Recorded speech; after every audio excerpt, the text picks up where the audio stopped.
You're listening to Life Repurposed with Michelle Rayburn, where you'll find uplifting and practical advice for everyday living, creative inspiration for do-it-yourself projects, and recommendations for books and resources that will encourage you to embrace your life repurposed. I'm your host, Michelle Rayburn. Hey there, friend. October is birthday month at the Life Repurposed podcast, not because it's my birthday, but because it's the birthday of the podcast. So the first episode aired 3 years ago.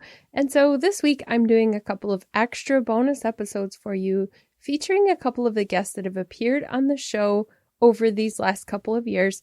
And they're back for an encore interview to give a little update and also to talk about their chapters in the Life Repurposed book. One of the unique things that I've had the opportunity to do is to collaborate with some of the same people who have been guests on this show as well. This week I have Joanie Shawhan. She is the author of the book In Her Shoes, Dancing in the Shadow of Cancer. She talks about that in our first interview, which was episode number, I have to look here, it was number 15. So Joanie was on episode number 15 of Life Repurposed, and now she is back on episode number 115. And I did not look at those two numbers until I sat down to do this recording right here. So I think it's really cool that 100 episodes later, she's back for an encore performance on the show. So I'm going to share her interview with you here. And then at the end of the show, I will give you a link to the show notes where you can find her book and other resources and get her chapter in the Life Repurposed book as well. So without further ado, here's my interview with Joanie Shawhan. Thank you for joining me today, Joanie. I'm so excited to have you with me. Thank you, Michelle. I am so glad to be with you today, and I'm very excited about our book, Life Repurposed. Yes, so you have a chapter in there. We're going to talk about that a little bit, but first I want to know, if we went out for breakfast in your community, where would you take me? Oh, I'd pay the bill. I'll pay the bill. You just take me there. Let's see. Probably some nice downtown hotel that has a beautiful brunch. Oh, yeah, that sounds good. Brunch and coffee. Yes. Some quiche or something like that. Yes. Yeah. Someday we'll do that again. I only live a few hours. For those listening in, I don't live that far from Joanie. Maybe 3.5 hours to drive. Mm-hmm. So one of these days, I'll just hop in my car and drive down for brunch. I'd love it. Might be a long day. I'd love it. I could listen to an audiobook in the car on the way. That would be fun. Yes. So in your chapter in the book, Life Repurposed, you talked about being a caregiver for your best friend and how you were roommates and you were working as a registered nurse. Now, that's about all I'm going to give of your story because then everybody can read the full story in the book. But I do want you to talk about being a caregiver. And first, I want you to tell us what one of the struggles that you had in the midst of that was, even though there were aspects of caregiving that were pure joy for you. I think my biggest struggle was as my best friend got sicker and sicker, she could do less and less. And I was working 12-hour shifts as a nurse. And so I felt just really squeezed. And I didn't have enough time to do anything well. I didn't have enough time to be with her and take care of her. I didn't have enough time for my work. And it got to the place where I didn't even have any space for me. And there were times I would leave to run an errand and I would just go and sit on a park bench for 15 minutes just so I could breathe. And I think that's one of the hardest challenges because I felt guilty. I felt guilty for leaving. I felt guilty for not being enough. For those listening, there are so many different kinds of caregivers. Some are caregivers for a spouse, some are for a parent, and some for friends. Some might be working on for a company where they go in and do caregiving during the day. Yours was unique in that you were living in the same house as your best friend. You were roommates too. So I can imagine then that you didn't have that space. It isn't like a job where you check out and then you go home at the end of the day. Yes. So what were some of the things that you did in addition to finding the park bench that were ways that you could refresh? She was very, very gracious, even in the middle of her pain, which was a real gift to me. And sometimes she would just say, come and sit in a room and pick out a movie to watch, and we'll watch a movie together. And that was just really relaxing because I enjoyed watching movies. And so we would watch a movie together. At one point in time, I started reading to her, and we would read books together. And that was really, really fun. And I would read till my voice was hoarse. And I said, I just can't read anymore. And she says, okay, but you can't cheat. No reading ahead. So there were things like that, even in the midst of the caregiving, that were almost breaks. And so those things were real blessings. I love that part of your story also is that your friend was a spiritual mentor to you. So how did that change the caregiving experience in that she was also ministering to you? I was amazed that she could still minister to me. She was in a lot of pain. And even in the middle of the pain, she was sensitive to me. She was sensitive to what I needed. If something was going on in my life, she was willing to listen. She'd pray for me. And so it was never totally a one-way street. I helped her and she helped me, and we shared a lot together, and she was my best friend. So that made a lot of difference. There was something you mentioned in your story about how you came to a point of where you were having kind of a spiritual crisis, and you discovered that there was something that helped you, and it was with your mental focus. What did you do? I was very frustrated because of her pain, and nothing I could do could relieve it. And I was in the living room praying, and I just felt like my prayers weren't even going through the ceiling. And I'm sure many people have felt that way. And all of a sudden, I felt like the Lord spoke to me, gratitude. And I'm like, gratitude?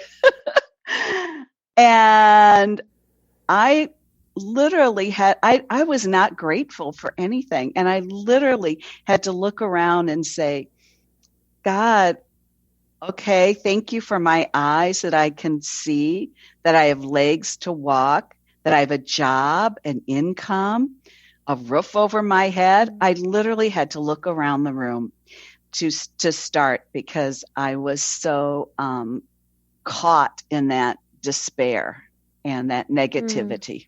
I'm trying to imagine finding gratitude in the middle of something difficult like that, because for me too, it would be like I'd have to start with something basic. It isn't like we're overflowing with gratitude for hardship. Did you also thank God for the hardship, or was that an even harder leap for you? That was a harder leap for me. And at that point, I could not make that leap. I don't know that I could either. Yeah, to be honest, it was just the whole idea of gratitude was just a beginning step for me. Yeah. So now looking back, do you see it differently when you look at, looking back, do you see gratitude for things that you didn't see in that moment?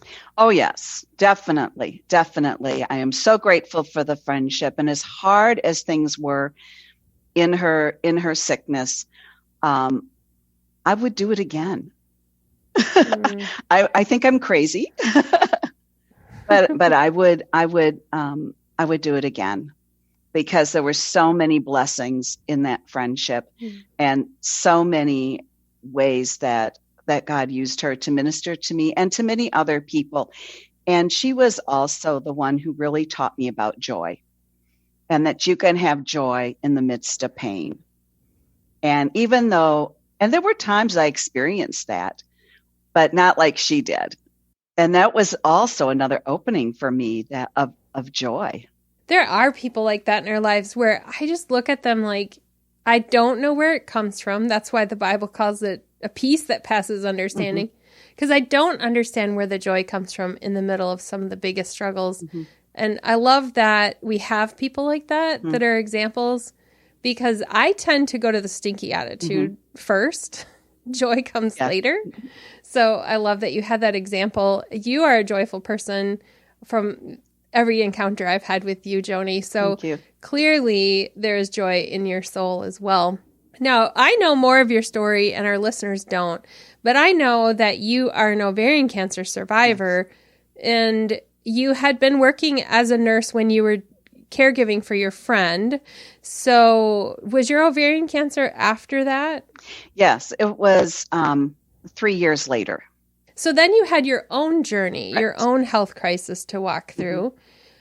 What did you learn from being a caregiver that you brought into your own health crisis? I think one of the biggest things I learned, I saw all the pain and all the crisis that she went through. And it's like, I can do this. And sometimes I look at her example, I look at what she went through, and I can say, I can do this when I see what she had gone through. It's like she paved a way for me. It wasn't just the end of the road. You're a cancer survivor. You turned that into a way to help other people. Tell us about the book that you wrote. I wrote a book called Inner Shoes, Dancing in the Shadow of Cancer. And it's my cancer story as well as the stories of 11 other women with various cancers. And I wrote the book because when I was going through cancer and chemotherapy, there was no one for me to talk to. There was no Gilda's Club. There were no support groups. And I wanted to offer something to women to give them the help I would have liked to have had when I was going through cancer and chemotherapy, and to let them know that they're not alone in their journeys. You have some practical applications in the book, too. It isn't just about stories. What are some of the tools and resources that you included? Some of the things would be like how to deal with nausea, how to deal with fatigue, what you need to talk to your doctor about when you go to chemotherapy, what to know about shaving your head and getting a wig. So different helps like that, just to give people some encouragement.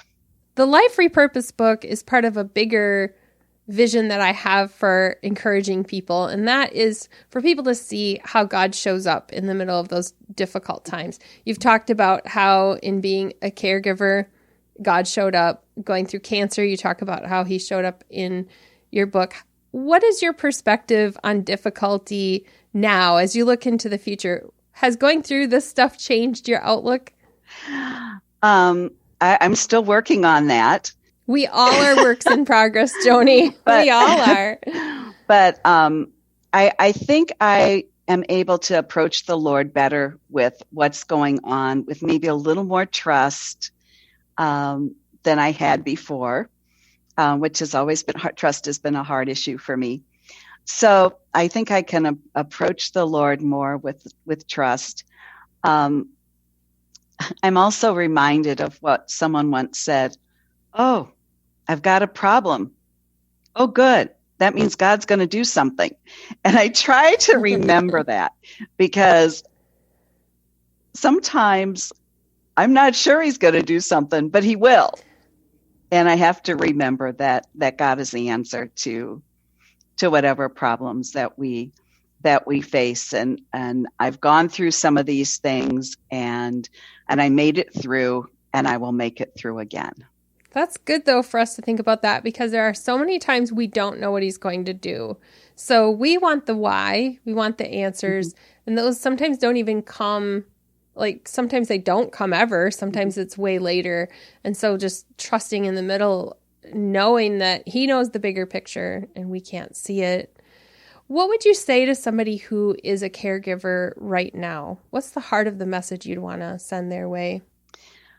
I think I want to tell them that they're not alone, that there are many people on this journey, and it feels very much alone. But you're really not alone, and that God is with them on this journey, and that he will give them the grace. If they look to him, he will give them the grace to do whatever they need to do. And maybe they need to start with just being thankful for things around them and for their lives.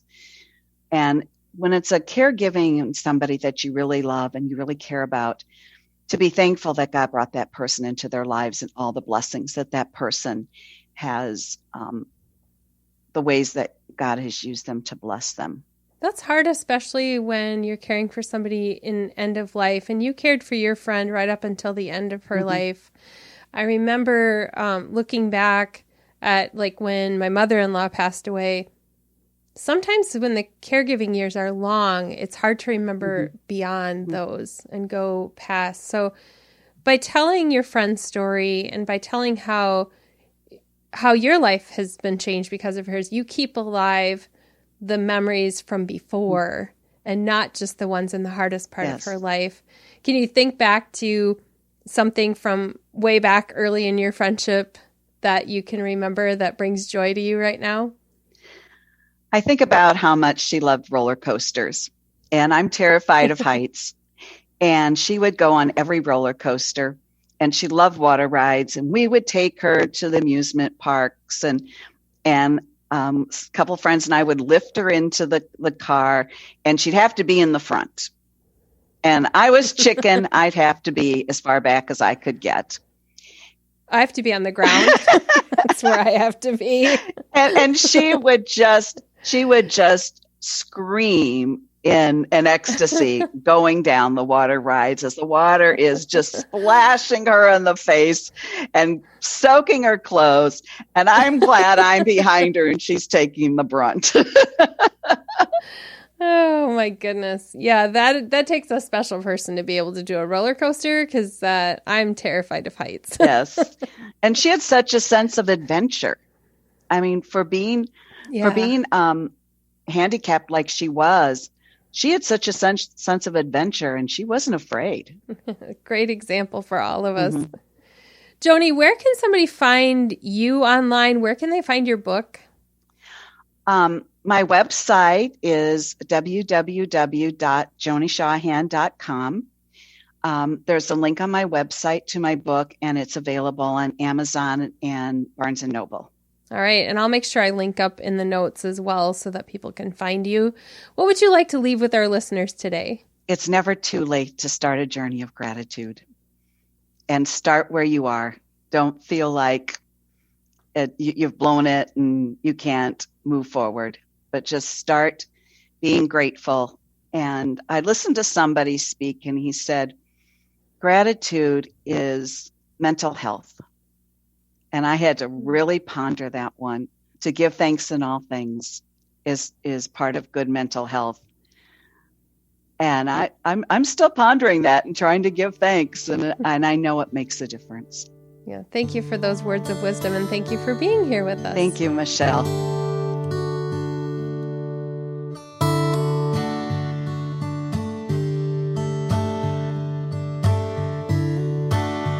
There was a little bit of crackling in Joanie's microphone that I was not able to edit out, but thank you for listening, because I think Joanie had such a heartfelt message that I didn't really want to miss it. If you'd like to get her book or a link to anything we talked about in the episode, like the Life Repurposed book, you will find that in the show notes at michellerayburn.com/115. Or if you want to know more about the Life Repurposed book, you'll just find that at liferepurposedbook.com. And there's a link there to where you can get the print version or the ebook version or the audiobook version if you like to listen instead of read books. So those are all there and available for you. I am going to be back tomorrow with another episode with another encore presentation from a Life Repurposed guest. So I'll see you tomorrow. You've been listening to Life Repurposed with Michelle Rayburn. Check out tips, resources, and inspiration at michellerayburn.com. I'd love it if you would subscribe to the podcast on your favorite platform, Apple Podcasts, Google Play, iHeartRadio, or Spotify. I'd also love it if you would like, review, and share the information about this podcast with your friends. Thank you so much for listening.